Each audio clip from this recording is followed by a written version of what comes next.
In this video, you will learn everything you need to know about the glue, its properties, its chemical compounds, and how to work with the glue.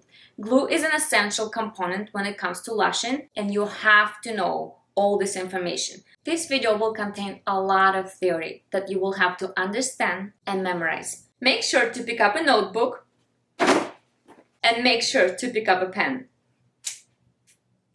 Alright guys, before we continue, let's recap the previous lessons.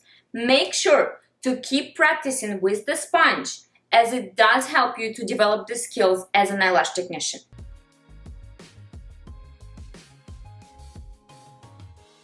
First of all, let's talk about the properties of the adhesive. It is a medical grade adhesive. It used to suture skin and organ tissues. You might ask, why is it black in color? Well, that's because the original color of the glue is actually clear. The manufacturers of the glue decided to make our life easier as eyelash technicians and make it black, because most of the time we work with black colored lashes. However, there is clear glue available on the market, and it is great to work with colored lashes. Moving on to the chemical composition of the glue. Cyanoacrylate or acrylite. There are different pronunciations, but it is a main chemical component of the glue that reacts with water. With that being said, the glue does not dry, it cures. The optimal temperature and humidity varies slightly by each bottle of the glue. So with that being said, we suggest to experiment with the humidity and with the temperature to see and learn how the glue reacts. For example, our glue drizzle works the best in 72 to 75 degrees Fahrenheit and about 49 to 53% humidity. Now that's pretty high humidity. That's why we call it drizzle. So before you start lashing, make sure to adjust the temperature and humidity in your workspace according to your glue recommendations. Once you started lashing, make sure to change the glue drop approximately every 30 minutes as the glue becomes tacky and it is more difficult to work with it.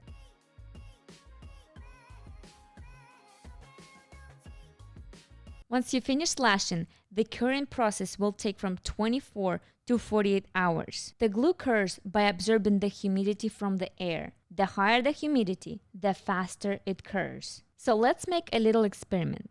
100% humidity is water. Let's see how the glue reacts with 100% humidity. You can do this experiment with us. Add a little drop of eyelash extensions glue in the water and see how the glue reacts. As you can see, the glue starts crystallizing. Crystallization is a curing process. Now, does it mean it's good? It's actually not good. Crystallization creates a very, very fragile bond. So if the customer gets their lashes wet right after their appointment, they won't last. They will start falling right away. Once you open a new bottle of the glue, the oxidation process starts. So what is the oxidation process? The oxidation process is when the main chemicals of the glue react with the oxygen. Over time, it does decrease the bonding qualities of the glue. For that reason, there are general recommendations that after opening a new bottle of the glue, you should use it no more than 5 to 6 weeks. However, here at FABU, we only use it no longer than 4 weeks. Now, you don't have to throw away your glue after 4 to 6 weeks. You can actually keep it and use it for your sponge practice or for practicing on mannequin head. However, do not use this glue on your customers. Your customers' eyelashes will fall off too quickly, and that's not a good thing. Now let's move on to the chemistry of the glue and possible sensitivities and allergic reactions related to it. During the curing process of cyanoacrylate,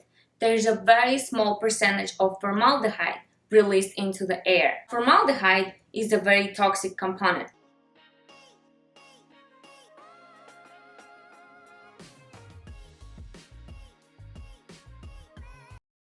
Adhesive fumes can cause the following reactions: dry or itchy eyes, respiratory tract irritation. If it gets on the skin, it can cause allergic reaction. Also headaches and lightheadedness, nausea, and flu-like symptoms. So there is a possibility that you might develop sensitivity or an allergic reaction to the glue over time. For that reason, we recommend to wear a mask and make sure to air out your space regularly. There are a few things you should be aware of. When you change the glue drop, wipe the old one from the crystal first to avoid excessive amount of glue in your workspace. Always put the glue away from the client's reach when leaving the station for any reason. Simple stretch can cause an accident. If the glue gets on customer's skin or hair, make sure to always use professional eyelash extensions removing products, for example, FABU paste remover. If the glue gets on any other surfaces like floor, your bed, or any other workstation surfaces, you can actually use acetone to remove it. If your customers experience a burning sensation in their eyes during the application process, it could be a reaction to the glue fumes. Here's what you can do. Make sure the customer's eyes are fully closed. Adjust the eye patches if needed. Don't use too much glue. The more glue you use, the more fumes will be released. Always apply extensions carefully. Glue should never get on the customer's eyelids. You can also use a mini eyelash fan to blow these fumes away from the customer's eyes. If you checked all of these possibilities but your client's eyes are still burning, in rare cases, the client might be allergic or extremely sensitive to the glue. I hope you took notes and make sure to study this material because it will be in your certification test.